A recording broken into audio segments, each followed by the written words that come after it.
Next up, it's the Mintex Classic K. They have just left the holding area, and we can't wait for the racing to come. Over to you, Mark Werrell, in the commentary box.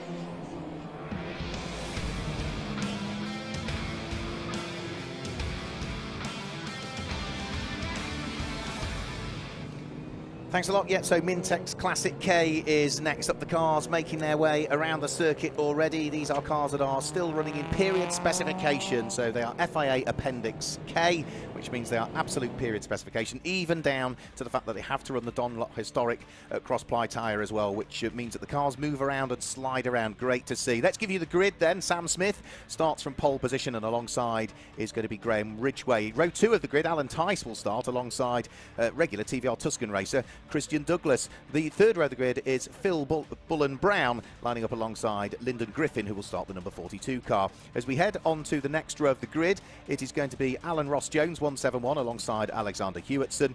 Row 5 will see Neil Howe line up alongside Brian Lambert, and it's Cliff Gray and Tom Andrew who will see out in the Morgans later on that line up on row number 6. On to the 7th row of the grid. That's where we see Max Cawthorne, the first of the Class M MGBs that's there, and alongside him is Tim Greenhill, with row 8 being father and son pairing, Richard and Rory Longdon. It will be Dad Richard that will start the car. Mike Stevenson sits alongside them on row number 8. And on to row number 9, it's number 44, which is Chris Blewett, who lines up alongside Matt Holborn at the wheel of his TVR Griffiths. We saw him out at the wheel of a Tuscan in yesterday's racing. We move on to the next row of the grid, and it is car number 678, Martin Stowe, that lines up alongside Luke Wass. Row 11 sees Simon Scantlebury start, and he has Stephen Osborne for company. And row 12, that's where we see Mark Hope, and alongside him will be Neil Myers, who will start the number 58 car. We head on to the final couple of rows of the grid. Car number 170, Mike Henney, sits alongside car number 47, which is going to be Mark Hainan. And then at the back of the grid is where we see car number 34, which is Barbara Lambert, starts off the very tail end of the field.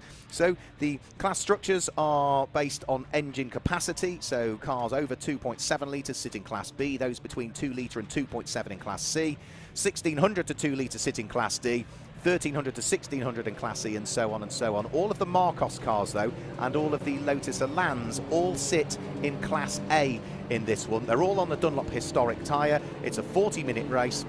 There is a mandatory pit stop as well that needs to take place between the 10th and the 25th minute of the race. And because these are older cars, and let's say the athleticism of some of the drivers varies because of their ages, it is a timed pit stop from breaking the beam at pit in to breaking the beam at pit out. It is 2 minutes from pit in to pit out. So the car doesn't have to be stationary for 2 minutes. You can conduct your pit stop from when you enter the pit lane to when you exit. It can't be any less than 120 seconds. And that's the way it works for the Mintex Classic Ks. So the cars are on their formation lap.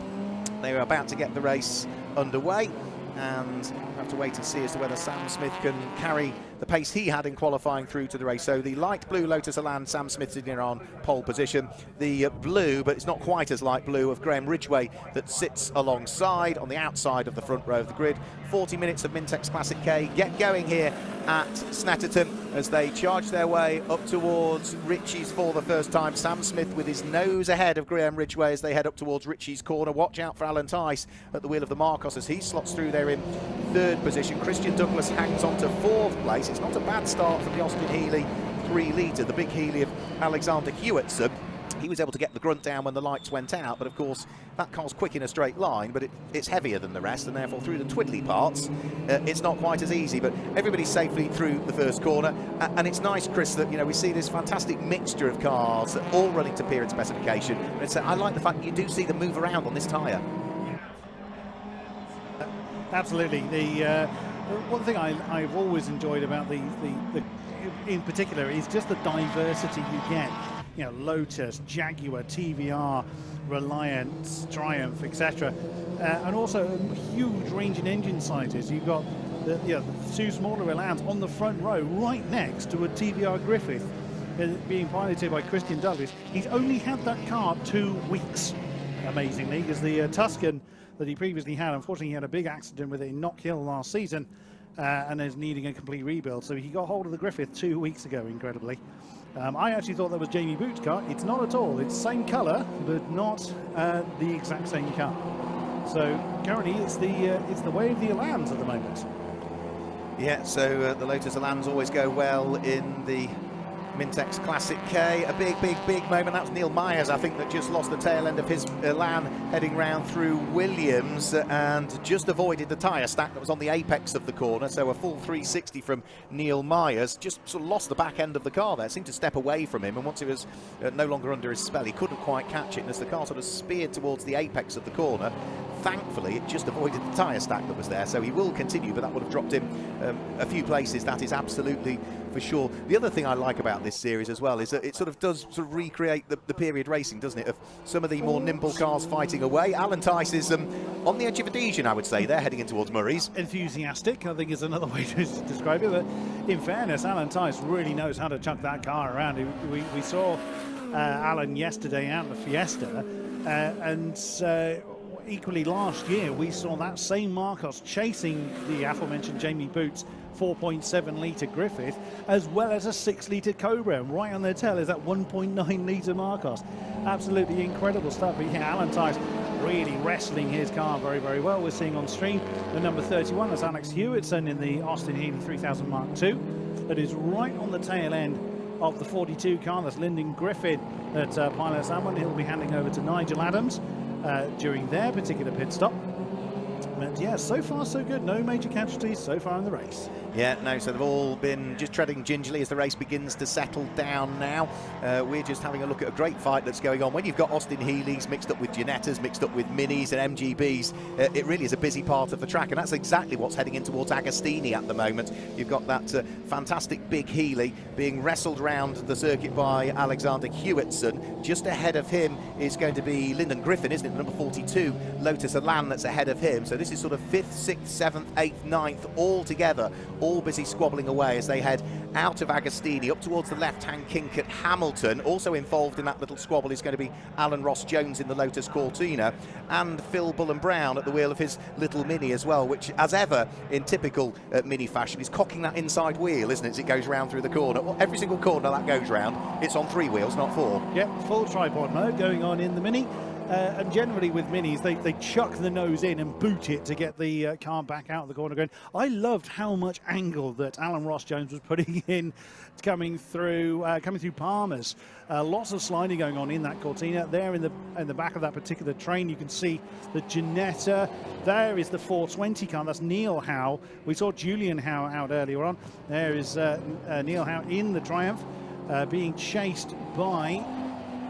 Just waiting for the stream to come around. Actually, I was waiting for the car to come into shot. There we go. There's the Brian Lambert. Brian Lambert in the G4. Usually races with wife Barbara. Wife usually uses the MGB. Is Barbara out of...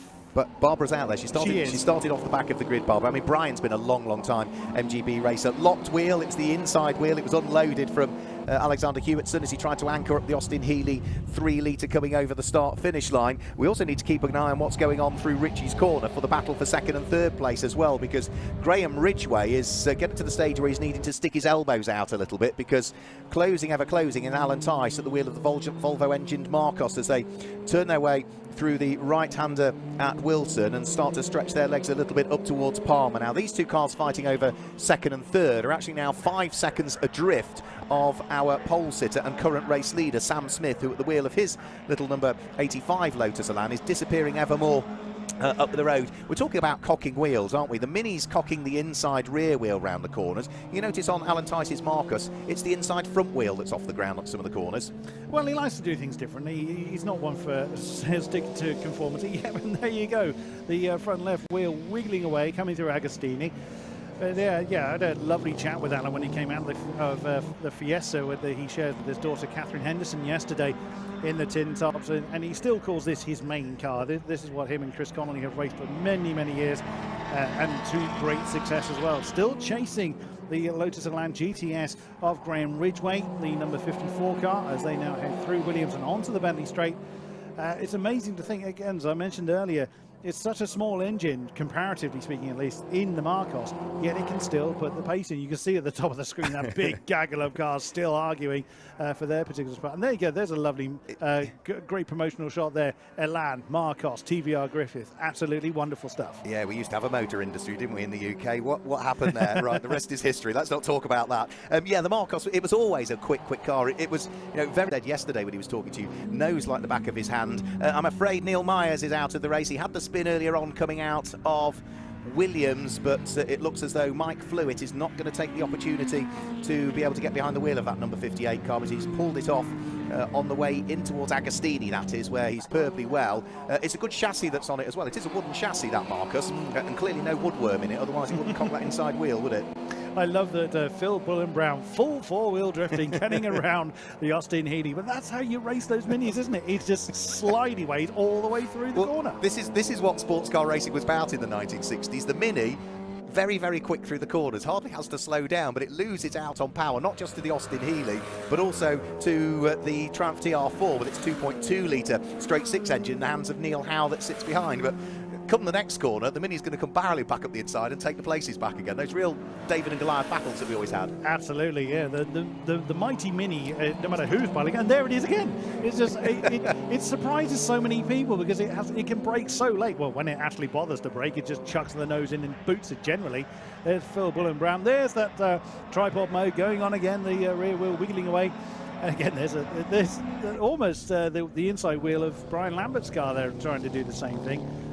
There we go again, a wonderful eclectic mixture, Mini versus Austin Healey, and right behind them you've got the Ginetta and the Triumph, and like you say, a wonderful advert to the British engineering of old. Yeah, absolutely. It's if you ever want to sort of understand about British engineering, I'd encourage you either go to Gaydon, the Motor Heritage Museum, just off the M40, or go to Coventry Motor Museum as well. You get a real insight into just how busy that part of the West Midlands was, and the UK generally, with building cars. Now this is the little Ginetta just heading out of Agostini. Chris Blewett coming under pressure from TVRs, the Grand Tourer Mark II of Martin Stowe that lines up behind. Martin Stowe is also coming under pressure from the beautiful looking Porsche 911 that sits behind and is looking to try and wiggle its way through. We'll see that at 911 of Stephen Osborne out in the Swinging 60s race a little later on today, but we are now unbelievably only 60 seconds away from the pit window opening. Remember, it opens 10 minutes into the 40-minute race. It then remains open for 15 minutes, closes for the final 15, and again,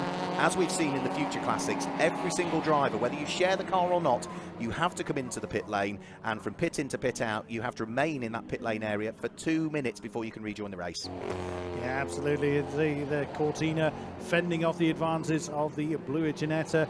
And there's the Grand Tourer having a look at the inside line, coming down towards Brundle, can't quite commit to it.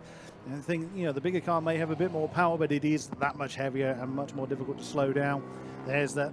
I really am warming to that Porsche 911. Stephen Osborne in the number 80 car looks absolutely stunning. That 152, the Cortina of Mike Stevenson, I believe they had their first races here last season as well, and that thing is really, really loud. When he's coming along the road, because crikey, he does not make a wonderful noise. Not that I'm complaining whatsoever, it's a beautiful noise that a car makes. Yeah, that twin cam Lotus underneath the bonnet of the Cortina Mark 1. Of course, Cortina Mark 1 secured the British Saloon Car Championship, it was called, for Jim Clark back in period, and he's just heading up this queue, which includes Chris Blewett at the wheel of the Ginetta, then the Martin Stowe driven, very dark green, isn't it, TVR Grand Tourer that sits behind, followed by that Porsche, and then the next of the cars thereafter, that'll be Richard Longdon's Mini, I think, the dark blue one with the white roof to it. And Richard Longdon is coming under pressure from a couple of light blue MGBs that are sitting behind as well. One of those, I think, will be Mark Hope, the number 55 car, and the other one, I think, will be Sam Scantlebury. It is indeed Mark Hope, and it is indeed the Scantlebury car that you can see there he is, the 103, Simon Scantlebury and Mark Prutton's share that particular MGB Roadster as they're heading down. And there goes the Grand Tourer on the inside line of Chris Blewett. Has he managed to hold on to that one? Martin Stowe has managed to wrestle that position. There is, I would imagine Mr. Longdon is feeling very, very small I mean, you might say that's an obvious statement being sat in a Mini, but when you're sat in a group such as this, you know, Porsche, Gran Turismo, Cortina, yes, that doesn't somewhat accentuate the fact that you're in a very, very small car. Also love the fact that Phil Brown, every corner he's doing, he's on 3 wheels. It looks like he's determined to roll the thing over. He's really throwing the car in, but again, as you were saying, Mark, that's exactly how they were built and exactly how they were intended to be raced. Absolutely, yeah, and motor racing's not cheap, so if you can do some of it on 3 tyres, it's all money saving, isn't it? It's all money saving.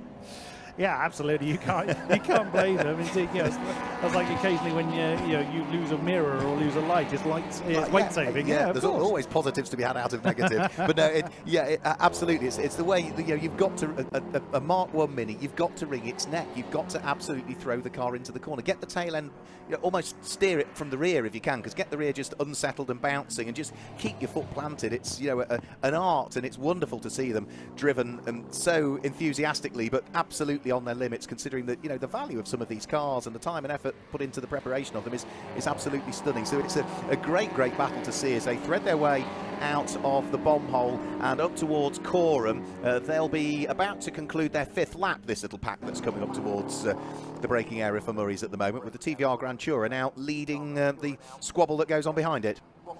Yeah, absolutely. And that pack is not dissipating at all, is it? And whoa, lovely slide there from the 82 car, that beautiful Porsche. As again, as you were saying, beautiful car, a lot of value in it, and they are not afraid to chuck them around, which is wonderful for us. Yeah, we get to enjoy these beautiful cars in their kind of native surroundings. Bit of a lock up there, just coming into the first turn. I think that was the Longdon Mini deciding to ditch some tyres onto the road. One car I'm very much really glad to see this out there is Tom Andrew in that gorgeous Jaguar E-Type. We don't see very many of those here, but wow, is that a stunning car to see. And there it is, the number 70 car just coming through Agostini. It's gorgeous to look at. It's gorgeous to listen to as well. It has a very distinctive roar. I mean, it looks fast standing still. It's such a gorgeous car. Well, it voted the most beautiful car ever designed. Enzo Ferrari said it was the most beautiful car ever designed as well. That's a Mark 1 fixed head coupe. And just look at the way he's wrestling the car with oversteer coming out of the corner, but a power slide, a beautifully controlled power slide. And what we're looking at here is Tom Andrew in 12th position, working his way onto the Bentley straight, followed by the number 8 car that sits behind, which is going to be Cliff Gray, who was a long-time Jaguar racer as well, things like XJS's and things. He's trying to outpower a E-Type down the Bentley straight. Outpowering it won't work, but outbraking it will as he dives up the inside, heading in towards Brundle and Nelson. The first few pit stoppers are in, though, by the look of things. Martin Stowe is in, and also Luke Wass is in at the wheel of the Reliant Scimitar. Yeah, that's another car you don't see very many of either, is the Scimitar. The almost gold colour on the Reliant Sabre, I should say. Sabre. I'm muddling up the cars as well. I'm blaming you for that one. I was following your lead. Yeah, but we didn't see that car for the last couple of years. We last saw it in 2019. Used to race a Chevrolet Corvette, did Luke Wass. Yeah, he did. Yeah. That's gone to Dan Williamson. He also runs a Turner Mark II. So Luke Wass is a very regular name and has been for a number of years for the Wass Performance team. And also out of the pits comes the 678. So Martin Stowe, having conserved his pits, and away he goes. Yet more pit stops coming. Looks like I'm going to be needed down at the pit lane again. Yeah, the number 170 car, Mike Henny and Phil Strader, just swapping over. Neil Howe's beautiful looking Triumph TR4 is in the pit lane as well. So he was a driver that was towards the sharp end of the order. So he will start to drop down a little bit from where he had previously been positioned. So pit window open, and several drivers opting to come in towards the front end of it. Still going to remain open for another 10 minutes as yet. So Chris Blewett is in at the wheel of the yellow Ginetta. Chris, who is heavily involved as one of the driver representatives in the club for the Swinging 60s, as his wife as well. We thank them for all of their help that they do behind the scenes. We've also got the Lotus Cortina in as well. So the Ford Lotus Cortina of Alan Ross Jones, I think that is, that's in the pit lane. Or is it? No, that's Mike Stevenson's car that's in the pit lane now. That is car number 152 that's in the pit lane. And despite the fact that it's a chilly day, you can still see the drivers wafting the door whilst they sit there in the pit lane, because it might be chilly outside the car, but inside the car it is going to be rather hot and uncomfortable still, in particular in a 40-minute race.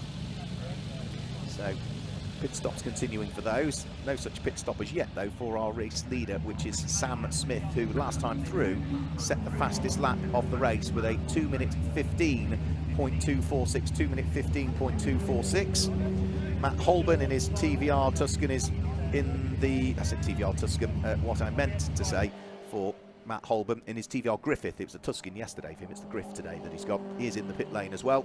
So several cars all in the process of conducting their mandatory pit stops. We've also, I think, out on track had a change for second and third place on that lap. I think the Marcos of Alan Tice has finally managed to unpick Graham Ridgway at the wheel of the number 54 Lotus Elan. So they were together, but it was a slower lap for the Elan, so there might have been a mistake somewhere through it. And the mistake probably would have been first sector, I think. That was where the Elan perhaps lost time, and that was what allowed the Marcos to squeeze its way through and pull away to a degree. So not quite sure what happened to Graham Ridgway there, but yeah, certainly first sector he was slower than you would expect him to be. So that might have been where the problem was. A bit of a moment, maybe running wide onto the grass or something like that, but it has meant that the Marcos has now moved up ahead of the Elan. So it's Lotus from Marcos, Lotus from Ford, albeit a Lotus Cortina, Mini, Austin Healey, Ginetta, Lotus and MGB being the top 10 the way things currently stand in terms of the manufacturers. Mark Hope at the wheel of the light blue number 55 MGB, threading his way out of Murray's. The car behind him, though, which was going to be Simon Scantlebury, I think might have dived for the pit lane. Yeah, there's only one light blue MG coming over the start-finish line, so Simon Scantlebury vacates what was 16th position and heads towards the pit lane, which means that now heading around through Ritchie's, it's just one of the lighter blue MGBs, the number 55 car. That is still doing great things, squabbling away with Richard Longdon's little Mini that lies ahead. The Mini, in the hands of Richard Longdon, will be handed over to his son, Rory Longdon, for part 2. Richard, not a huge fan of this circuit, he said. There's other circuits he prefers compared to Snetterton, whereas Rory, his son, who's scheduled to take over the car, absolutely loves Snetterton and this configuration of it. You see the Mini still cocking its inside wheel as it heads round through the left-hander at Palmer. They're fighting away at the moment for 13th and 14th positions, the pair of them.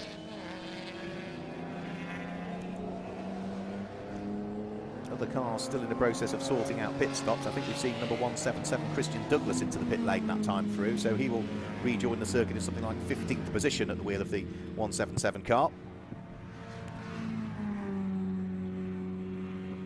And there's still, what, 6 minutes of pit window available as well. I think the first of the cars that has pitted at the moment is 16th position, yeah, so the 16th backwards is where all of the cars that have pitted have done, and that are ahead of that are either not pitting as yet or have only just come into the pit lane.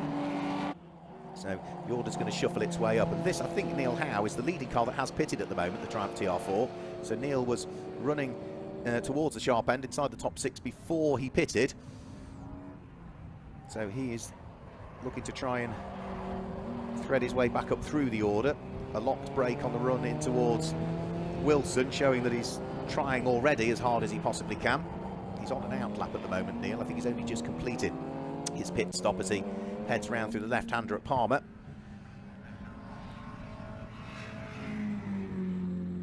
The fabulous looking shape of the Triumph TR4 really has always been one of my favourites, I think, the Triumph TR4. Hard to choose what I prefer, the 4, the 5. I like the 3A as well. You know, there's a few that I would like to have in my garage. The 6, maybe not so much. But yeah, the Triumph TR4 always beautifully prepared by Neil Howe, and all of his cars the same colour as well, which makes it very easy from a commentary perspective. Blue with the 2 orange stripes down the centre, nice and easy to spot. Now, Phil Bullen-Brown at the wheel of his Mark 1 Mini is just making his way up towards Williams at the moment. He is the car that is behind Neil Howe on track, but Neil Howe has pitted, whereas Phil Bullen-Brown at the wheel of the white number 193 Mini is running in 4th place at the moment and hasn't pitted, so he is as yet to come into the pit lane and conduct his mandatory pit stop. And in fact, anybody that's inside the top 6 hasn't pitted as yet. So Sam Smith, Alan Tice, Graham Ridgway, Phil Bullen-Brown, the number 31 car, which is Alexander Hewitson, the Austin Healey, the big Healey is yet to pit, and also the Porsche, number 82, Stephen Osborne, still has yet to come into the pit lane. Everybody else has pitted. timing screen suggesting 177. Christian Douglas hasn't, but I did see him come into the pit lane, so I do wonder if there's a slight transponder issue with his car. There is the slightly sideways. Well, it's the only right way to drive a Healy, isn't it, of Alexander Hewitson. Just got a little bit sideways coming out of the corner, but as he heads around the track, let's hand you back down into the pits and Chris Buxton.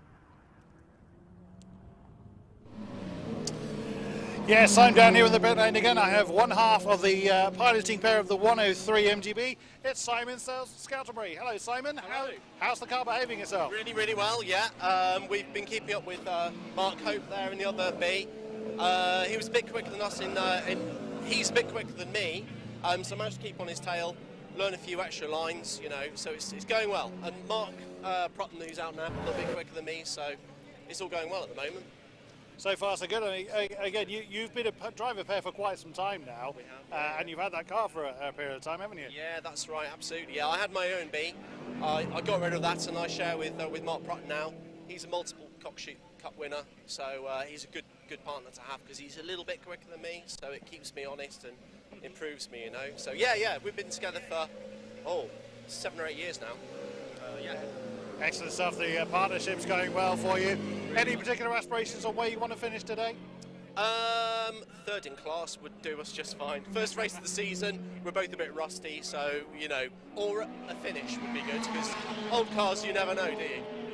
That's a modest man. Thank you very much, Simon Scouterbury, for the words. So Mark Prutton out in the 103. We'll see how he gets on. Back up to you, Mark, in the commentary box.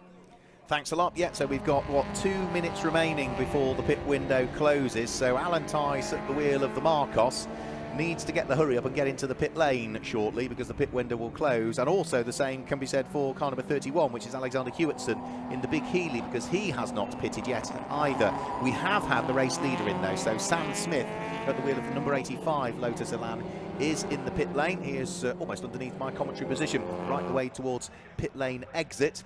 I've also noticed back in the pit lane has come the Reliant Sabre of Luke Wass. Now, when that car conducted its pit stop, they did raise the bonnet on it and have a look underneath. I do wonder as to whether there's a mechanical issue now with the Sabre that might see Luke Wass potentially retire from this race, because to come in for a second time suggests all is not well.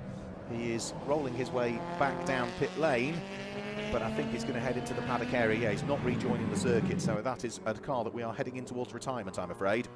So pit window still remains open. I'm pleased to say Alan Tice has made it in at the wheel of the Marcos, so time to perfection by Alan Tice and the equally hugely experienced Chris Connolly, who has done a raft of historic racing both in the UK and mainland Europe over the years. But back to the action out on track. What we now have is the number 8 Lotus Elan heading over the start-finish line of Cliff Gray, and Cliff Gray is looking to try and get past Tom Andrews' Jaguar in a straight line. Is he going to be able to outbrake it heading up towards Richie's corner? Yes, he is. So that is a change for position now. Cliff Gray now up into 11th place. Tom Andrew in the fixed head coupe Jaguar E-Type dropping down into 12th position.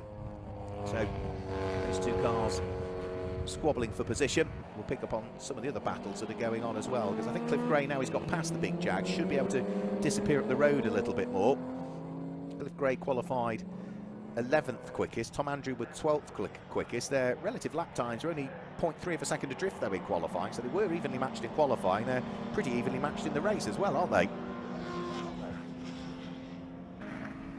Now, the two of those were heading up towards Agostini. One of the MGBs that's heading up towards Agostini now, and its indicator going, so it's obviously not the indicator as it's going around the circuit. It's busy flashing away at the moment. That's the number 35 Tim Greenhill driven MGB Roadster. Tim Greenhill is currently leading Class M as well, actually.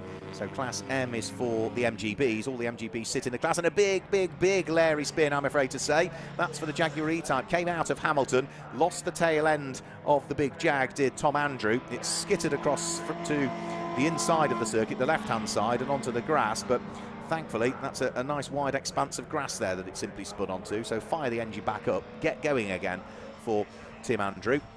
But having just dropped from 11th down to 12th position, he has lost more time with that spin.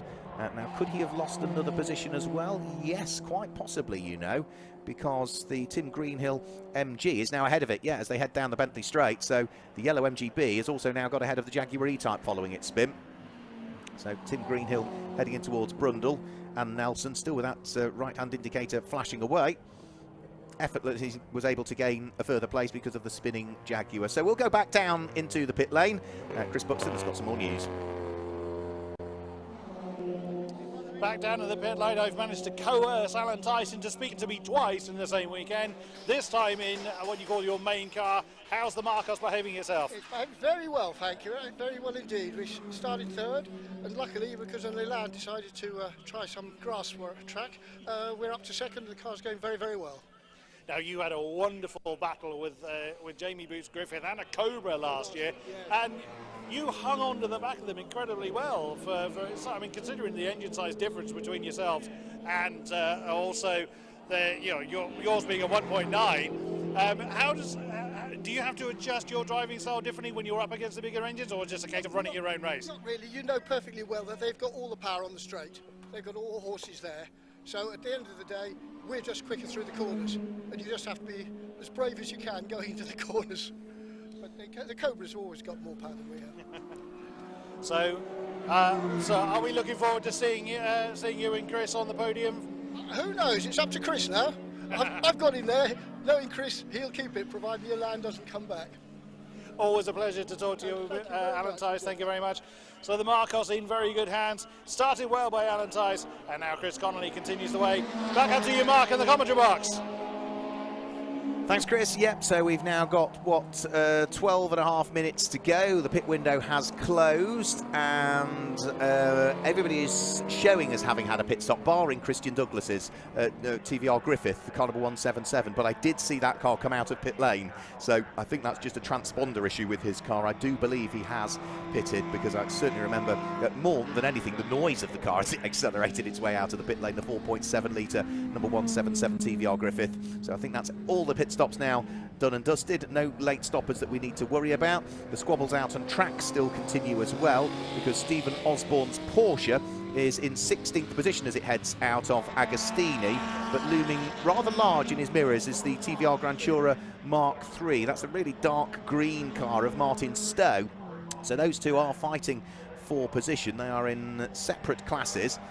No, in fact, that is for the lead of the class, actually. That is for the lead of Class D, actually, at this stage. So the Porsche leads the class, but the TVR is very much nipping at his heels. So Stephen Osborne will absolutely want to try and keep Martin Stowe behind as they thread their way out of Williams and onto the Bentley straight in a straight line. The TVR gets a much better exit coming out of the corner, and it looks as though Martin Stowe has almost drawn himself alongside the Porsche. He's also got the inside line as they're heading towards Brundle, but that would be the outside line when they get towards Nelson. Who's going to brave it out? The Porsche just keeps its nose ahead as they head in towards Brundle, so Stephen Osborne hangs on to the place and hangs on to the class lead at this stage. But again, you can see that rear engine Porsche, the tail end sliding. He looks in his mirrors as they head up towards the bomb hole. Whereabouts on track the TVR is. This is a good little fight, not just for 16th and 17th places it heads round through Coram, but as I say, for the lead of Class D, which is for those cars between 1600 and 2 litre as an engine capacity. TVR that little bit lighter than the Porsche, but the Porsche with a bit more power. However, it is that little bit heavier, so coming out of the corner, the Porsche gets the momentum going and is able to just stretch its legs, is it a little bit more away from Martin Stowe. Over the start-finish line I go. Martin Stowe's just got his nose ahead though as they get over the start-finish line. I think he's going to take the place. Yes, he has, up towards Ritchie's corner. Martin Stowe with a better drive coming out of Murray's is able to pick the pocket of Stephen Osborne. So the Porsche, the left-hand drive 911, loses the place, and more importantly, loses the lead of the class as well. 10 minutes still remain. Sam Smith still leading the way by nearly 40 seconds now from the Chris Connolly driven Marcos. We heard from Alan Tice down in the pit lane with Chris Buxton a few moments ago. The Ridgway's BMW, now in the hands of Jen Ridgway, is sitting there in 3rd position. Christian Douglas leads his class, the number 177 TVR leads Class B in 4th position. 5th place is the Class F leader, which is the little mini of Phil Bullen Brown. And in 6th place, that's the Class E leader actually, Dr. Alan Ross Jones, car number 171 at the wheel of the Ford Lotus Cortina. So there's a few different class leaders. Another class leader we've got inside the top 10 is Brian Lambert, who leads Class G actually, which is for the up to 1 litre Ginettas. And that's the number 32 car with its 997cc engine. I would imagine, I don't know for sure in that little Ginetta, that maybe that's a Coventry Climax engine in it. Not entirely sure. So, into the final 10 minutes. Over the start-finish line. This looks as though it is Barbara Lambert heading over the start-finish line. Is it? Yes, it is. Yeah, the number 34 car of Barbara Lambert. Her husband driving the Ginetta. That's also in this race as well. So, long associated with largely MGBs, Brian and Barbara Lambert, but Brian with his Ginetta that we see him out racing a little more regularly now with the Classic Sports Car Club.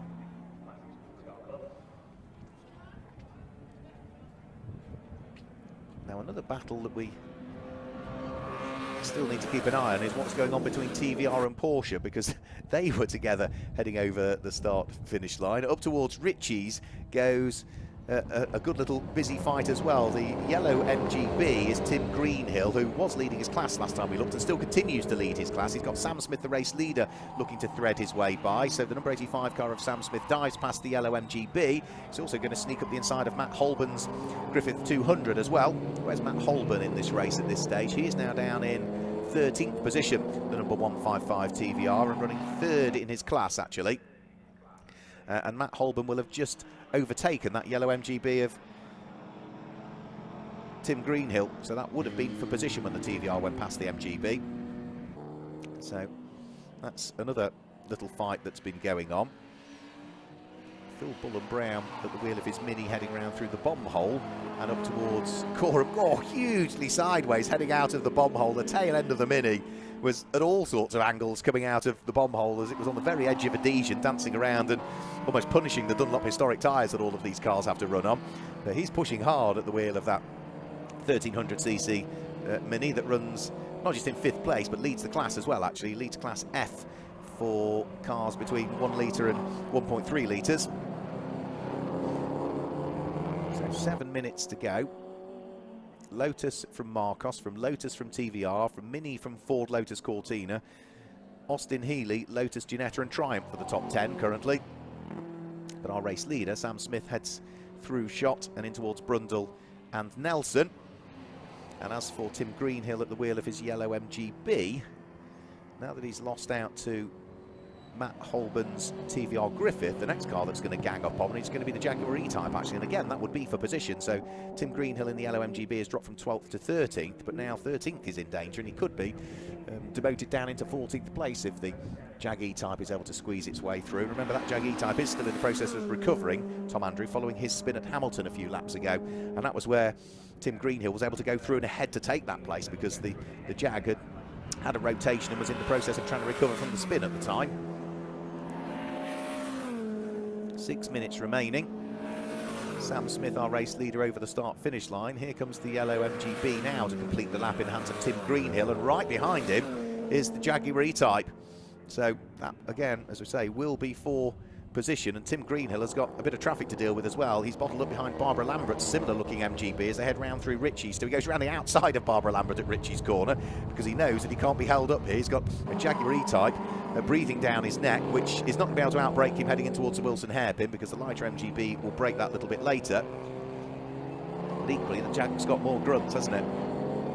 So 3.8 litres versus the 1800cc power of the MGB, and on paper the Jag should be ahead of the MGB, but it was that spin, wasn't it, from Tom Andrew that caused him the problems in the first place. Tom, as we say, we will see out later on as well in the Morgan Motor Company Challenge, so he's got 3 races today as Tom Andrew, this one in the Jag E-Type and then a further 2 20-minute races in the Morgan Challenge to come up, so he's going to be ready for a lie down in a darkened room, one would have thought, at the end of the day. Because whilst it's chilly outside, as I say, inside the car, it's going to be hard work still.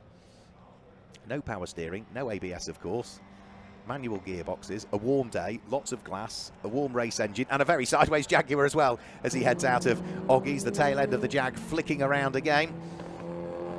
Now he had the spin coming out of Hamilton, he's safely negotiated that part of the circuit. The big fixed head coupe Jaguar heading onto the Bentley straight should be able to close in a little bit more and reel in that yellow MGB of Tim Greenhill that lies ahead, but he's not going to catch it by the time they get to the braking area for Brundle and Nelson, not at least this time through. I'm just wondering, the car that's behind them as well, I think that's Max Cawthorne as well in the red MGB, the number 29 car that is not too far adrift as well, so he could end up with 3 cars fighting away here for 13th, 14th and 15th position. And if Max Cawthorne can catch up, he would then also be looking to try and get past the Jag and try and attack Tim Greenhill, not just for position but for the lead of Class M. Now that's all of a moot point because there's only 4 minutes to go, but it is starting to tighten up potentially a little bit there. So last time through for the Jag was 2 minutes 24. It was 2 minutes 26 for Tim Greenhill in the MGB. So this time as they go through, Tim Greenhill goes through 2 minutes 27, which is the same as it is for Tom Andrew, and also 2 minutes 24 from Max Cawthorne behind. So he's now 3 seconds quicker than the 2 cars ahead of him. So it is certainly starting to close up a little bit for 13th, 14th and 15th position, and potentially the lead of Class M. We've only got 3 minutes to go though, as Sam Smith has also now completed lap number 15 and heads on to lap number 16, still in the lead of the race at the wheel of the number 85 light blue Lotus Elan.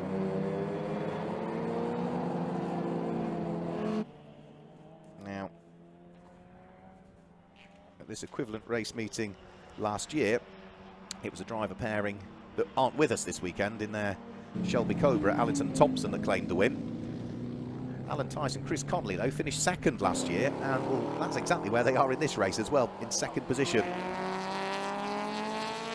Ford Lotus Cortina getting past Ginetta, and that will be for position as well. So that is 19th and 20th position that we're looking at there as they came over the start-finish line. Ford Lotus Cortina of Mike Stevenson under pressure from Chris Blewett's rather diminutive Ginetta G12 1300cc engine that sits in the Ginetta. Chris has been, a long-time competitor in the Classic Sports Car Club, always at the wheel of this yellow Ginetta. What might he be able to do about the fairly nimble and fairly powerful Lotus Cortina that lies ahead? Both of them nice and neat and tidy through the Wilson hairpin, accelerating their way up towards the left-hander at Palmer. The other fight that we need to keep an eye on is another Ginetta, because the red number 32 Ginetta of Brian Lambert is right on the coattails of the number 42 Nigel Adams driven Lotus Elan, which is a yellow Lotus Elan. So that's another one that you need to keep your eye towards, the red Ginetta catching the yellow Lotus Elan, because that is for position for 7th and 8th places, and they were 8th and 9th places, and they were pretty much together as they came over the start finish line last time through. So we've got literally 80 seconds left in this race before the clock has ticked to 0. For Sam Smith, he is now onto lap number 17 and just working his way through the first sector of what is going to be, more than likely, his final lap. Because by the time he gets over the start-finish line, the clock will have ticked to 0 next time through. Now, Chris Blewett is trying to attack the Ford Lotus Cortina of Mike Stevenson, but they also both need to be aware that Phil Bullen-Brown at the wheel of the 5th place Mini is trying to place a lap on them. Phil Bullen-Brown draws himself alongside Chris Blewett's Ginetta in a straight line, should go through by the time they get towards Brundle and Nelson. Can he clear the Ford Lotus Cortina? No, he can't quite at Mike Stevenson, but he is going to do it by going all the way around the outside at Nelson actually, and managed to wheel his way through and past there. So that was a good run from him to work his way through the traffic reasonably effortlessly.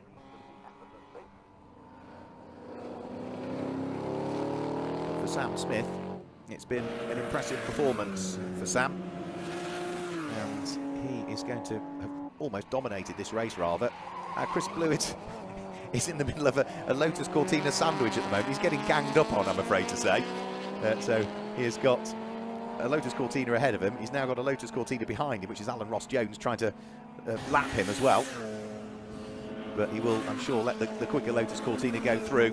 But for our race leader, Sam Smith, he's into the final sector of the lap and is going to be threading his way up towards the checkered flag before too much longer for what has been an impressive performance from him. Having started from pole position, he's maintained that position all of the way and is now not far off heading up towards the final corner, because he's just coming around through Corham now, is Sam Smith, and up towards the braking area for Murray's comes the number 85 Lotus Elan through the left-hander at Murray's, and it looks as though Sam Smith is going to claim the win in the Mintex Classic K here at Snetterton.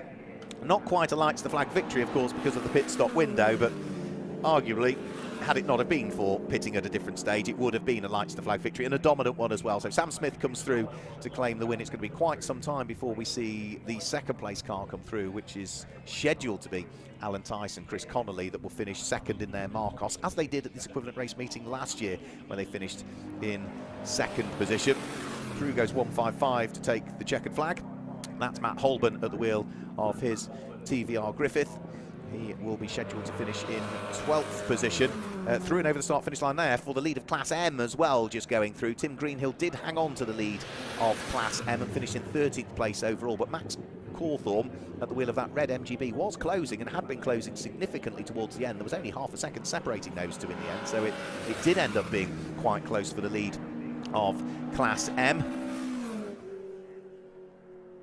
So Tyson Connolly's Marcos should be heading towards us soon. There's still a few more cars to head over the start-finish line, including the number 54 car of Graham and Jen Ridgway, who will finish in third position. Alan Tyson, Chris Connolly have gone through to finish in second place, so the Marcos finishes in second place. The Lotus Elan of the Ridgways finish in third position. Now, where is Christian Douglas? Here he comes up towards a checkered flag now in the light green TVR Griffith 400.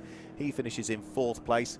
Phil Bullen-Brown has been entertaining to watch at the wheel of the number 193 Mini. He will be finishing in fifth position. He's just on his way up towards the checkered flag now. And the Lotus Cortina, the Ford Lotus Cortina of Alan Ross-Jones, Dr. Alan Ross-Jones, finishes in sixth position in what was a great race, actually. We saw battles everywhere, and still battles going on as well, because towards the checkered flag, Brian Lambert has snuck up the inside of the number 42 Lotus Elan of Nigel Adams, and that is for position. Brian Lambert sneaks eighth position, I think that will be, at the final corner. So good result from him. Let's have a look. Brian Lambert, yeah, eighth position on the run to the flag. He just managed to sneak through and take the place away, I think, there. So good driving from Brian Lambert. But with the last of the cars, I think, about to take the checkered flag. We've maybe got one more. Cliff Gray, I don't think, has taken the checkered flag yet with the number 8 Lotus. He should be heading towards it any second now. Yeah, over the start-finish line he comes. And maybe the number 55 MGB still to take the checkered flag as well, which would be Craig Taylor, having taken over from Mark Hope. I think that car also not yet has taken the checkered flag. But other than that, I think everybody else is home. So let's confirm the results. Sam Smith claims the win from Alan Tyson, Chris Connolly in second place. And the Ridgways finish in third place. Christian Douglas finishes fourth but wins his class, as does Phil Bullen-Brown, who finishes in fifth place, and also Alan Ross-Jones, who completed the top 6. In seventh place, it was the number 42 Lotus Elan of Adams and Griffiths, ahead of Brian Lambert, who claimed the class win and finished in 8th place. Neil Howe was 9th, and Cliff Gray completed the top 10. In 11th place, it was the number 31 car of Alexander Hewitson, the Austin Healey, that finished in 11th. Matt Holborn was there in 12th place, and the Class M went the way of the MGB Roadster of Tim Greenhill, who finished just half a second ahead of Max Cawthorne in the end, who finished in 14th place. The Longdons in their Minis were 15th, with Tom Andrew in the Jaguar E-Type in 16th, and 17th place went the way of Martin Stowe, with Stevenson, Blewett and Osborne wrapping up the top 20. Problems for the Neil Myers and Mike Flewitt car caused retirement very early on in the race, and there were also issues for Luke Wass with his Reliant Sabre. So that wraps up the Mintex Classic K, and with those cars heading in towards the Parc Fermé area, we will grab some reaction from the drivers very shortly from Chris Buxton as we build up to the next of the races that we'll be seeing coming up very soon here at Snetterton. The GB4 Championship, partnered by the BRDC, on their first ever weekend of racing, will be next up, and it will be a full reverse grid race for them. We'll bring you that after we've spoken to Chris Buxton, who's down there with the drivers.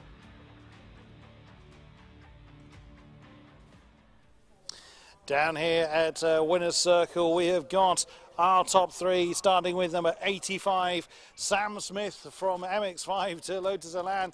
My goodness me, a class of 1, Sam. What a great race for you. Yeah, I mean, she was going really well. I hadn't really got no complaints. We had a little problem in qualifying with a bit of a misfire, but my mate Jeff jumped straight on it and managed to sort it out. And yeah, no complaints really. I'd just like to say that a good friend of ours, Angela, she used to come with us to all the races with Jeff, and unfortunately we lost her recently, but this one's for her really. I'm sure she'd have enjoyed it.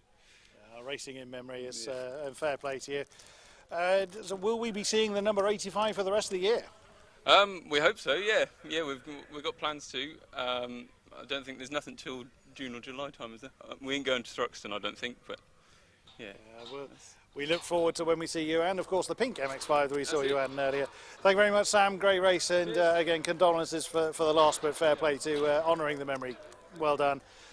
We've spoken to Alan twice, and it's your turn, Mr. Connolly. Well, yeah, nice to be here, I must say. And Alan did a fabulous job in the first half of the race, and I just tried to keep it where it was.